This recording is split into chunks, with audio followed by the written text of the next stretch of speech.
Good night, Murk. My name is Ruben, and this story is not mine, but my father, Luis Felipe's. He rarely told it, and when he did, he always lowered his voice as if it were a secret, giving it an aura of mystery that terrified me when I was little. Now, with your permission, I want to share his story with you. It happened about 40 years ago on a mountain route that crosses the Andes. It was not a wide or safe road. The lanes were narrow, with many blind curves one after another, a rock wall on the right, and a sheer drop on the left, with no barriers in several sections. One mistake behind the wheel, and your truck would fall 30 or 40 meters before crashing into the mountain floor.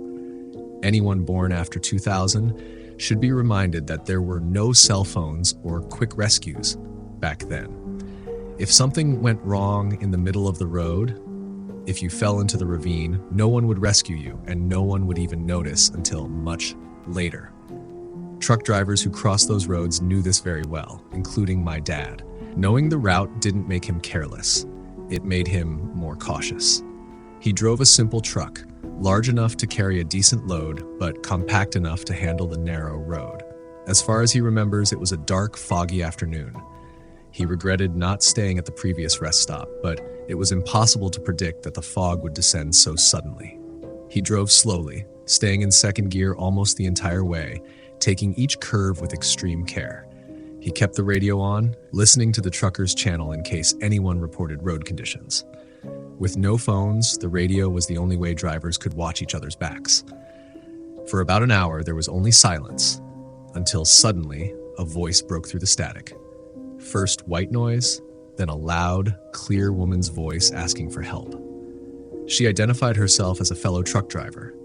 She said her truck was hanging over the edge of a cliff with no traction, and if it moved even little, she would fall into the void. You could hear the anguish in her voice. She was trying not to cry, too afraid to move. My father responded and asked if she could get out of the truck. She said no. Even the slightest movement might make it fall. Sadly, this wasn't the first time something like that had happened on those Andean routes. A sharp curve taken just a little too wide could leave your wheels barely touching the asphalt. When a truck is hanging on balance, even the wind can push it over. My father, apparently the only truck driver on that stretch at that moment, told her to stay calm. She said she had her flashers on and described the spot where she was. He replied that he was close and told her to hold on, that he was coming. He warned her not to move, to keep the brakes pressed, and to pray if she was religious. He drove on. In that section, asphalt would disappear at times, turning into loose dirt and gravel. The woman's voice began to break up with static. "Here I am. The truck is moving. I don't want to fall. Are you far?" He answered, searching for her, but the fog was getting worse. He could barely see the hood of his own truck, the narrow strip of road, and the stone wall on his right. Finally, he reached the section she described, a horseshoe curve that opened onto a natural overlook, infamous for accidents. He shifted into first gear, creeping forward so slowly that a child could have outrun him, watching carefully for any flash of red. But he saw nothing, no glow, no reflection. He tried to contact her again, but the radio was only static. He had to keep driving a few meters more until he finally saw a faint red glimmer ahead, as if the turn signals were buried deep inside the fog. He pulled as close to the mountain wall as possible and turned on his own flashers. "I see you," he said through the radio. "Don't move, I'm almost there." But the radio answered only with distortion, squealing static, and an unintelligible no. He hurried toward the light, not even knowing how he would help, only that he had to. His heart was pounding as he approached the clearing. Then, the light suddenly vanished. He froze, bracing himself for the sound of twisting metal tumbling into the abyss. But nothing came. No crash, no scream, only silence. He called out into the fog. No answer, just the deep, cold stillness of the mountain. He returned to his truck, drove slowly along the stretch again, switching between high and low beams, honking twice. Only the hum of his engine and the fog drifting like smoke. There was no sign of her. Then, about 100 meters ahead, the fog thinned just enough to reveal a small roadside chapel. He stopped, even though stopping there was dangerous, set the parking brake, and stepped out. Inside the small shrine was an old photograph of a woman in a work uniform, Carmen Judith, exemplary mother and friend. She had died many years before. Beneath the photo were worn-out candles, offerings long forgotten. My father stared at it for a moment, then instinctively walked toward the edge.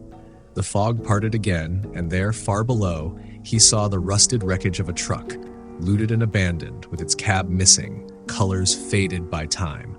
It had been there for years. He understood instantly. A chill ran down his back. He returned to his truck, tried the radio again, only static.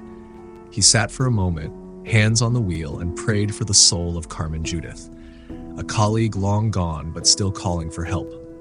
That night, he didn't speak to anyone until he left the mountain pass. When he reached the next village, he asked a mechanic about the chapel. The mechanic nodded. She went off the ravine many years ago. Some say her lights can still be seen when the fog is heavy. I've never seen them myself. My father just nodded, thanked him, and went to eat in silence. He slept in that village until morning. After that, every time he passed that stretch of road, he would stop and leave flowers at Carmen's chapel until a landslide eventually destroyed it. Years later, I was born, and when my father taught me to drive in the mountains, he gave me 3 rules. Keep the radio on, take every curve slowly, and never panic if you see strange things in the dark or fog, because sometimes what you see on the road is not of this world. Now I am a truck driver like he was, and every time I cross a foggy road and the radio crackles, I remember his story and wonder if I will ever live something similar. I hope not. Thanks to my father, I also adopted one last tradition. Whenever I see a roadside chapel, I slow down, out of respect, not for the law, but for those who never returned and for the voices still calling for help from somewhere else. I say in Our Father and continue on my way.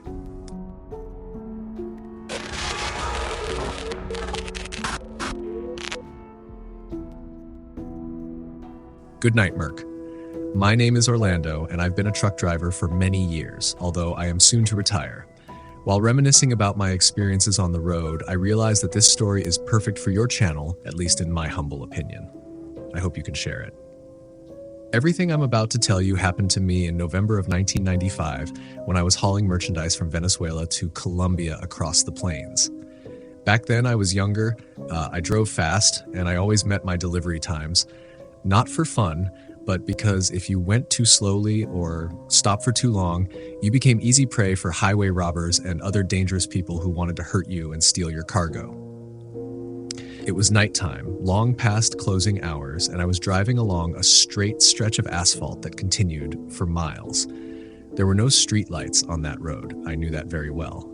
So I drove with my high beams on to keep as much visibility as possible, just in case someone placed something in the road to stop me. I knew that route by heart, and I was sure there were no houses or utility poles there. So I was surprised to see a person standing far ahead, right in the middle of the road between the 2 lanes.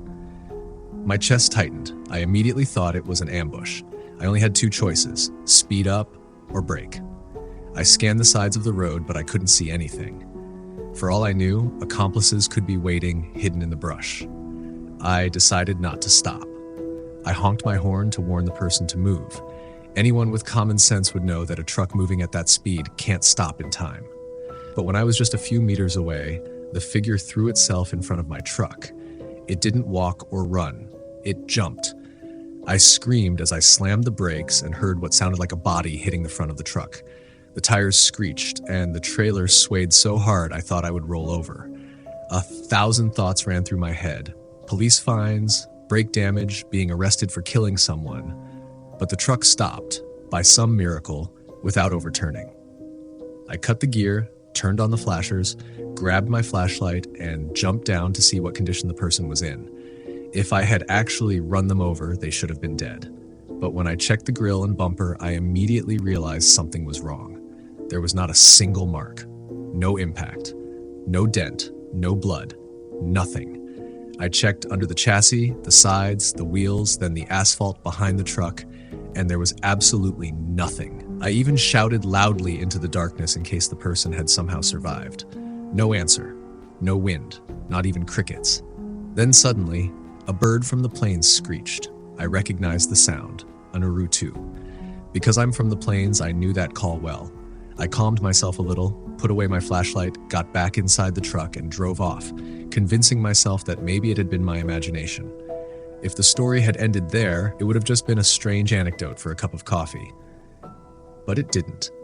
Some time passed and I was speeding up again when I caught something in my side mirror. At first, it looked like a white blur, like loose cloth flapping.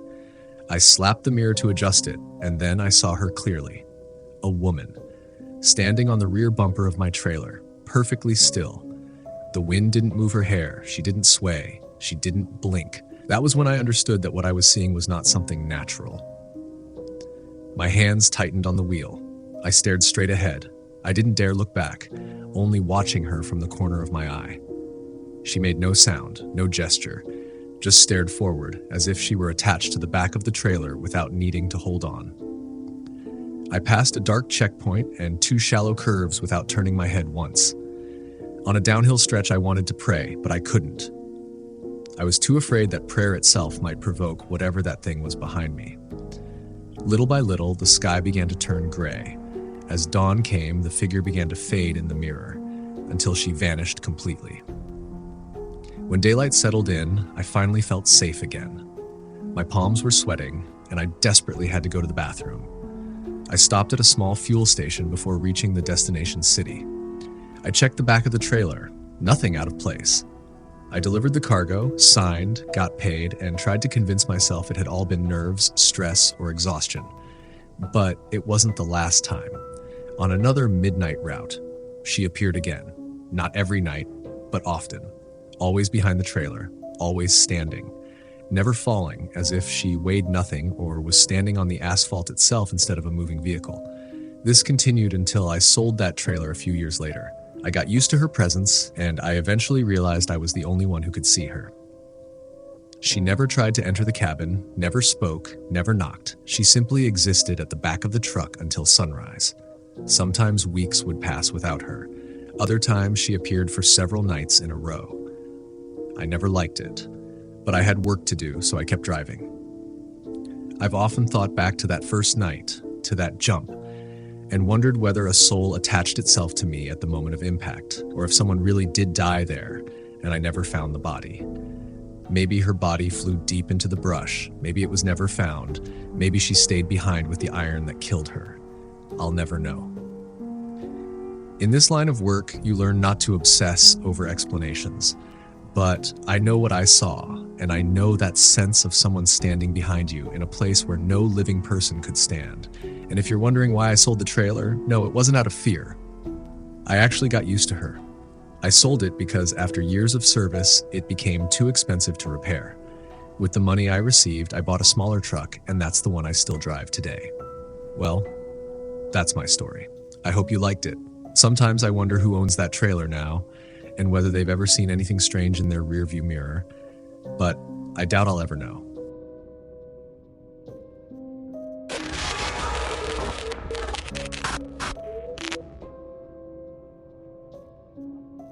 Good evening, horror community. My name is Hector, and what I'm about to tell you happened a few years ago. I've worked as a truck driver most of my life, hauling loads across the country for a company that assigns me routes and contracts. That night, they sent me to pick up freight from a warehouse in Sinaloa and deliver it to another facility in Mexico City. The pay was good. The route was familiar, so I accepted without asking questions. I should have. I arrived at the depot around 7:30 p.m. The moment I stepped down from the cab, something felt wrong. The manager came out in a rush, pale, agitated, and didn't even shake my hand. The warehouse workers looked tense, jumpy, like they were doing something they didn't want to be part of. He walked me to the dock and pointed out the cargo. 5 large wooden crates, sealed tight with heavy staples and metal straps. The first strange thing wasn't how they looked, it was how they weighed. 2 assistants lifted each crate like it was made of cardboard. No strain, no sagging suspension, no shift in weight. It was as if the crates were full of air. They tied them down excessively, almost obsessively, like they didn't want them moving an inch. I asked what I was transporting. The manager hesitated for just a second, like he was about to tell me something real. But then he shut down, shrugged, and said, open quote, material delicado, treat it with care, close quote. One of the workers nearby was shaking, literally trembling, after stepping off the trailer. It bothered me, but I signed the paperwork, took the receipt, and by 8:30, I was on the road heading south. Around 10, I stopped for coffee and a bite to eat. When I got back on the highway, that's when I heard it, muffled tapping. At first, I thought something was loose in the cab, but nothing was moving. Then it came again, slow, deliberate, spaced apart like someone gently knocking on wood. I turned the music down. The third time I heard it, I realized it was coming from the trailer, from inside one of the crates. I kept driving, trying to stay calm. In that part of the country, you learn not to get curious. Curiosity can get you killed. But then the tapping turned into something else. Soft wailing, quiet, suppressed, like someone crying with a hand over their mouth. My stomach dropped. I slowed down and pulled into the next rest stop. I got out of the truck, and for a moment, fear pinned me in place. Because if this wasn't a cargo problem, if it was something else, the kind of something else people whisper about in border towns, opening those doors might be the last thing I ever did. But I opened them anyway. Silence. 5 sealed crates. No movement. No sound. I shut the door and forced myself to keep driving. For nearly an hour, there was nothing. Then, as if whatever was inside had been waiting for me to let my guard down, the sounds came back. Not banging now, not knocking, scratching. Long, slow-dragging scratches, like fingernails sliding across wood, trying not to be heard. My palms were sweating on the wheel. I kept checking the mirror like it could somehow protect me. I considered calling the authorities, but then I imagined the sender. My name was in their log. If this was their property, what would they do to me for opening my mouth? Conscience pulled me one way. Survival pulled me the other. The scratching continued. Hours passed. The road was dark, empty, endless. And then suddenly, the sound wasn't in the trailer anymore. It was in the cabin. I didn't hear footsteps. I didn't hear the seat move.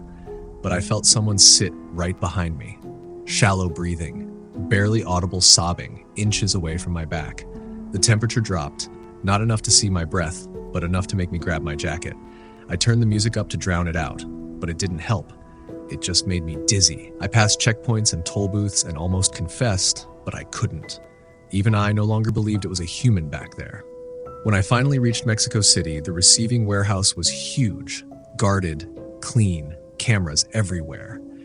The men who unloaded the crates were silent, dressed in black, thin as funeral workers. And each crate, once again, was weightless in their hands. No human could have been in there. Not with that weight. Whatever was inside, it wasn't something living, at least not living in a normal way. When the last crate disappeared through a steel door, everything changed instantly. The cold vanished. The pressure in the cabin lifted. The silence inside the truck felt normal again. Not heavy, not watched, not occupied. Back in daylight, I found faint claw-like marks on the back of my seat. Thin, shallow, real. That night, I barely slept. The next day, I scrubbed the cabin and burned incense like some desperate ritual. Since then, I refuse loads that are too light. I'd rather haul steel, glass, bricks, anything heavy, anything with weight, anything real. Because whatever traveled with me that night across half the country weighed nothing and cried all the way.